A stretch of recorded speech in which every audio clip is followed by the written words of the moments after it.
The next layer that we would put in here is the pioneer layer.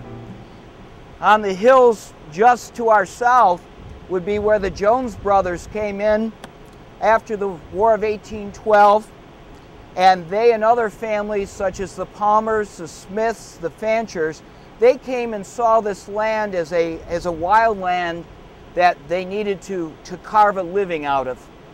And so they were the next layer. The earliest pioneers we have in the park here are Reuben and Perry Jones, who came here around 1816 or 1817. The Prospect home in the park by the present administration building was their original farm site.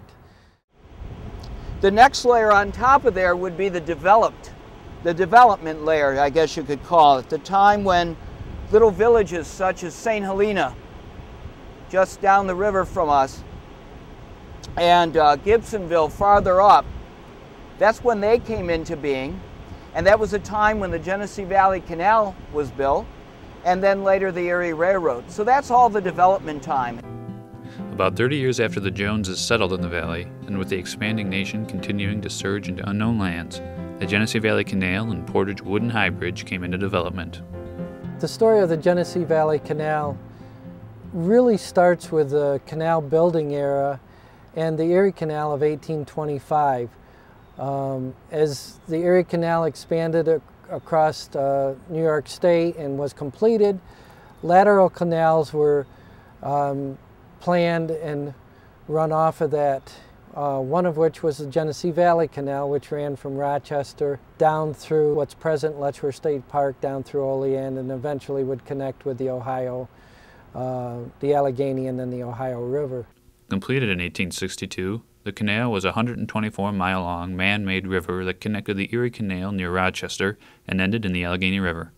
The canal was literally dug into the side of the Genesee Valley Gorge and rose a total of 900 feet. The canal was eventually abandoned in 1878, only 16 years after its completion. The Portage High Bridge, which finished in 1852, raised 234 feet above the Upper Falls and stretched 800 feet across the gorge. It would be from this bridge that Mr. William Pryor Letchworth gazed out over the valley and decided that it was the place where he would live out his life. In 1874, the wooden high bridge burned to the ground and was replaced by the iron bridge that stands today. It was after this development era that Mr. Letchworth would come to the valley and establish his Glen Iris estate. It is from here where he lived and worked in his humanitarian efforts, as well as working to expand his collection of native and pioneer artifacts. When Mr. Letchworth came here in 1859, the Glen Iris was here at the time, but it was not his estate. He bought the building, which had originally been a temperance tavern, and he started expanding upon that, renovating it, and eventually it would come to be what we have today. But when Mr. Letchworth died in 1910, it was not being used as an inn. It was the American Scenic and Historic Preservation Society that added the 13 additional rooms on and turned it into an inn for the public to use, where they could get meals as well as overnight lodging. And the Glen Iris, of course, again, is upriver from us. When he died in 1910, this area was looked at as possibly a good picnic area. In fact, some of the first cabin areas in the park were just up the bank here. And so that would be the next layer, would be the establishment of Letchworth Park, that establishment that the park is celebrating now a century later. Under the auspices of the American Scenic Historic Preservation Society, development started down here, but it wasn't until the next layer, the CCCs, that work really began here. In 1907, William Pryor Letchworth donated his Glen Iris estate and the surrounding lands to the state of New York. He was allowed life use of the glen, and so he lived out the remainder of his life in his cottage overlooking the Middle Falls. In December of 1910, William Pryor Letchworth passed away in his bedroom in the Glen Iris. Upon his death, Letchworth State Park was born. The American Scenic and Historic Preservation Society ran the park from Mr. Letchworth's death in 1910 until 1930, when the Genesee State Park Commission took over for the state of New York. In the 1930s, early 1930s, the Civilian Conservation Corps was formed to help out during the Depression. And this was a program during Franklin Delano Roosevelt's term in office as president that allowed young men to come into areas of the country that needed to be improved. State parks across the United States, not only in New York State, but across the United States. Public works projects were being done. And the Civilian Conservation Corps in Letchworth State Park was one that expanded the park significantly. They built trails, they built stone wall culverts, and one of the most significant projects within the park was the bridge across Lower Falls, connecting the east side of the park with the west side of the park. There were 4 camps within the park, one at St. Helena, one at Gibsonville, one at Great Bend on the other side of the park, and also one at Lower Falls. Aside from the contribution of the Civilian Conservation Corps, the other major expansion of the park came when the park acquired the land for the Mount Morris Flood Control Dam. In 1972, the dam was pushed to its structural limits when remnants of Hurricane Agnes dumped a record amount of rainfall into the valley. It rained so hard that the river was backed up all the way to the foot of the upper falls. Eventually, the rain ceased and the river receded back to its normal level. However, had the dam not held, the river would have flooded the upstream city of Rochester and caused a massive amount of damage. After the CCC, the Civilian Conservation Corps, left the park in the early 1940s, there was continued expansion to the north in the park. We have the modern camping facility at High Banks Camping Area, which is near the Perry entrance of the park.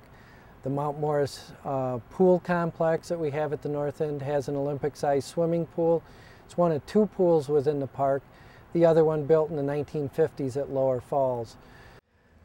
We have numerous festivals here at Letchworth Park throughout the year. We have Summer Farewell Festival, which is every fall.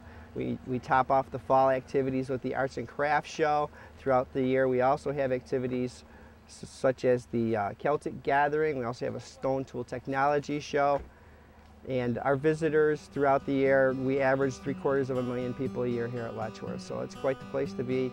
We have camping and cabins as well. So Letchworth State Park is a legacy of one gentleman. It's the legacy of William Pryor Letchworth. Many of us here today that work at the park, we feel a part of the park, but in essence, if it wasn't for Mr. Letchworth, we wouldn't have this. There's many other parks across the state of New York that were donated. The stewardship that we feel as state employees is very important to us, but in essence, my personal opinion is that it really boils down to one man's contribution, and it's not really about the people of the state of New York now, other than to continue his stewardship and legacy. One of the things I found and still feel that you become part of the park. It becomes a personal place for you. It's hard to describe, but you almost build a personal relationship with Mr. Letchworth. You get to know him, especially if you do history work and you work late hours sometimes in the museum. You know, you almost get the feeling that he's still around. And I think that probably most workers who work in the park have that same feeling, that they're working for Mr. Letchworth. And it's something that whether you work here or just visit here, you can build that connection. And I don't think you can do that with all places, but at Letchworth you can. You can build that personal connection, so it's your park, and you really feel it. Like Mr. Letchworth over a century ago, millions of visitors have come and fallen in love with the valley and the area that is Letchworth State Park. Visitors come from all over the world to browse through the William Pryor Letchworth Museum, visit the council grounds, and see the grave of Mary Jemison, while others come just to enjoy the splendid view of the gorge and the falls. But what makes the park special is that no matter how many times one may visit, there is always something new to discover. And although the park is celebrating its 100th birthday, the beauty of Letchworth never grows old. So whether you enjoy exploring the history or just enjoy getting lost in the beauty of the land, Letchworth State Park has something to offer everyone.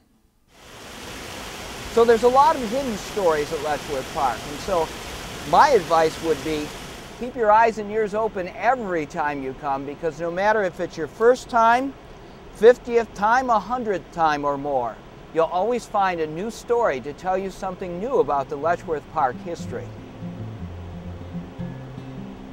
And then I guess if we're going to finish our story, we would want to add the last half century, the century that many of us saw the park for the first time. We started to create our own stories and our own memories of the park. But as we've done that in the last half century, I think what we have done when we've come here and created those memories is we look down through the layers.